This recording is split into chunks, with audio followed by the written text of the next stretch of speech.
Hello everyone, it's Arish here. Welcome to my SSR Life Trends YouTube channel. If you're a dry dreamer or a night dreamer, more often than you're trying to look into the sky to reconnect with the nature. Being a person who love to travel to different places, especially in bike, I love to connect with the nature and capture it, especially the sunset twilight movement. And also recently during the sky gazing, I loved the conjunction of Venus and Jupiter and Moon and Venus. Fortunate it was visible to naked eye and I was fortunate to capture it at the right time.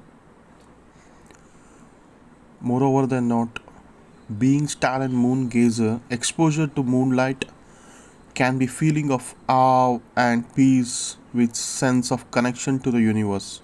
Soaking in moon and stargazing or moon bath on regular basis can lead to eye strength, concentration, calmness in subconscious mind. I can say gazing at moon is like meditation with naked eye. Thank you. Watch out for more nature based concepts. Like, share and subscribe to my channel. Thank you.